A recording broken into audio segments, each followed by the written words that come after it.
December 1st, 2004 began like any other ordinary day at Starland Park. The sort of place built on color, music, and the careful illusion that nothing bad could ever happen within its gates. Children darted between attractions with sugar-sticky fingers. Parents lingered near benches, cameras dangling from their wrists. Costumed performers drifted through the avenues like living decorations, smiling until their cheeks ached, posing for photographs beneath an artificial sky. The first scream cut through that illusion just after noon. "Elliot?" a woman cried. "Elliot, where did you go?" Her voice rang out along the main street, sharp and sudden enough to turn heads. At first, most people barely noticed. Children wandered off all the time. Yelling and shouting was part of the place. But when the woman ran past again, face pale, breath ragged, voice cracking, the mood shifted. Parents drew their children closer. The woman's calls grew louder, uglier, stripped of hope and calm. Tears rolled down her face as she ran, clutching at strangers, begging them to look, to remember, to help. Park security arrived and tried to steady her, radios crackling as they spread out. An announcement echoed over the loudspeakers, calm and rehearsed, describing a young boy named Elliot and what he had last been seen wearing. He was not found. Hours passed. The crowds thinned and thickened again, the park grinding on as if nothing were wrong, until it happened a second time. "Marcus?" another woman screamed. "Has anyone seen my son?" This time, panic spread faster. Her husband chased after her, voice breaking as he begged her to slow down, promising they would find their boy. Another announcement followed, another description, another search that turned up nothing. 2 missing children in a single afternoon was no longer an accident. Security tightened immediately. Guards were stationed near almost every attraction. Surveillance footage was pulled and reviewed, reel after reel showing nothing more than families buying souvenirs, children waving at mascots, and performers drifting in and out of frame. Nothing useful. Near the end of the day, one guard reported something unusual. He had been posted near a ride entrance when a small boy approached him, no older than 6 or 7. The child stood too straight, eyes fixed, as if repeating something he'd already told himself not to forget. "I know what happened to that boy," the child said quietly. The guard crouched down to his level, uncertain whether to take it seriously. Children imagine things, but he listened. "I saw Marcus," the boy continued. "He was with Captain Star." The guard frowned. Captain Star was one of the park's oldest mascots, a grinning, oversized figure with a painted smile and white gloves. "Captain Star?" the guard asked. The boy nodded. "He was mean to him. He took him away." The guard was still trying to decide how to respond when the boy added, without changing his tone, "Captain Star ate him. He ate the other boy too." Before the guard could ask another question, the child's parents rushed in, apologizing profusely. They scolded their son for wandering off and thanked the guard before pulling the boy away into the crowd. Just like that, he was gone. The guard told himself it was nothing. Children confused fantasy with reality all the time. Still, the words clung to him long after his shift should have ended. Instead of going home, he went to the security office. He asked to review footage featuring Captain Star around the time Elliot disappeared. The tapes were rewound, monitors flicking with earlier moments from the day. The room fell quiet as the footage played. Then the guard saw it. He asked for the video to be paused. On the screen stood Captain Star, one massive gloved hand resting lightly on the shoulder of a small boy. They were walking toward a plain service door tucked away near the Nova coaster, a door most guests never noticed. The boy's head was tilted up, confusion plain in his posture, and perhaps even a bit of fear. And just before the footage cut away, the child hesitated. The guard told himself he was being foolish, but the image of that boy's face and the flat certainty in his voice refused to leave him alone. He should have gone home. Instead, he clipped his radio to his belt, gathered his keys, and walked back toward the far end of the park, where the crowds thinned and the laughter grew distant. By the time he reached the service corridor near Nova Coaster, the park lights felt harsher, colder. Off to one side, partially hidden behind a cluster of trash bins, stood a narrow maintenance door, its paint blistered, its hinges furred with rust. He moved the bins aside and tried the handle. Locked.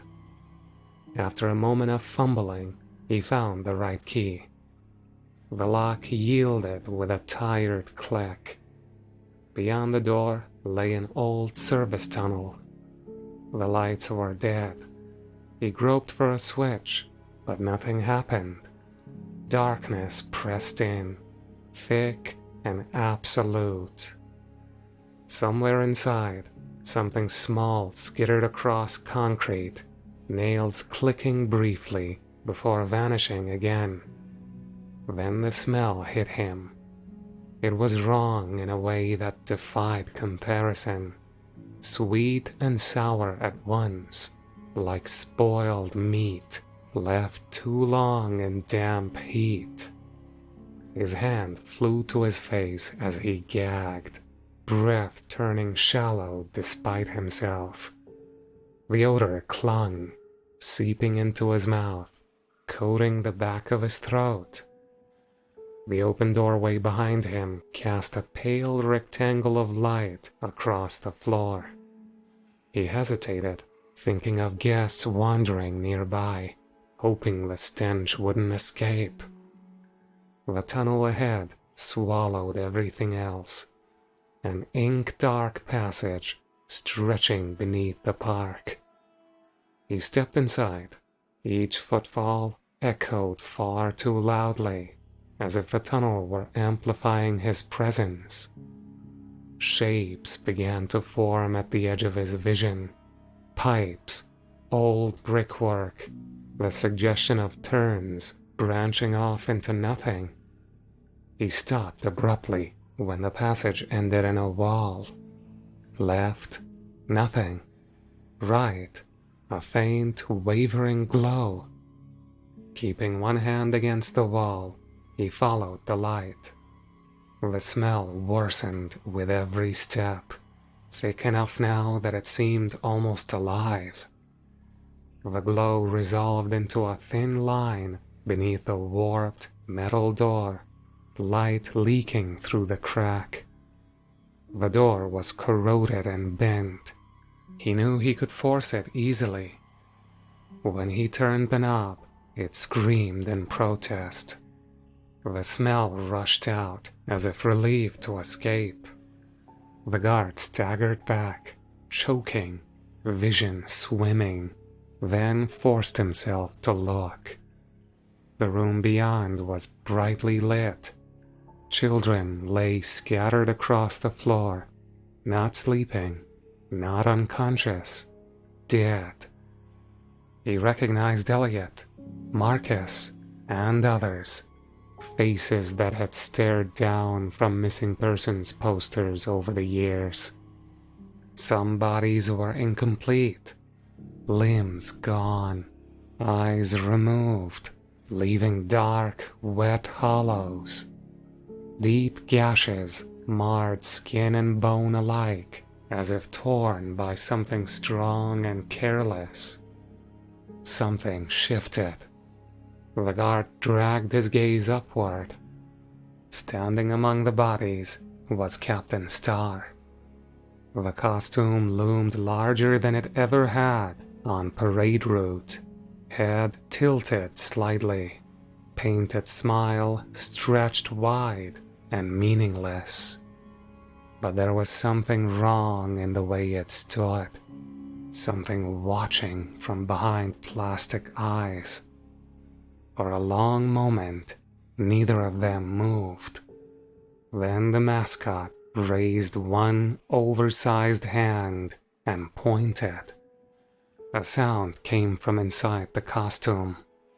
Not a voice, but a shrill animal screech that scraped against the guard's nerves. Captain Starr stepped forward. The guard did not wait to see what happened next. He turned and ran. The sound of pursuit came almost at once. Heavy footfalls thundered behind him, too heavy, too deliberate to belong to any man. The guard did not look back. He ran harder than he ever had, lungs burning, legs screaming, certain that death was only a step away. He could feel it, close enough to reach him, close enough to drag him back into that room and finish whatever it had started. Then, suddenly, he was through the door. Sunlight struck his face like a benediction. He stumbled out onto the pavement and fell against the wall, blinking furiously as the world snapped back into focus. The warmth of the afternoon wrapped around him, real and solid, and when he dared to turn around, he understood something instinctively. The thing had stopped. The maintenance door stood dark and still behind him, the shadow within refusing to cross the threshold. For a moment, he wondered if the costume itself had been a shield, some crude protection against the light. Whatever the reason, the pursuit was over. Hands shaking, he reached back into the doorway, groping for the handle. He expected, knew, that he would feel something close around his wrist. Nothing did. He slammed the door shut and sagged against it, breath coming in ragged gasps. He was alive. That was enough. He ran. Halfway across Starland Park, through crowds that felt unreal now, he burst into the security office and told them everything he could manage. There were children, he said, all of them, and something else besides. When they demanded details, he only shook his head and told them to bring their weapons.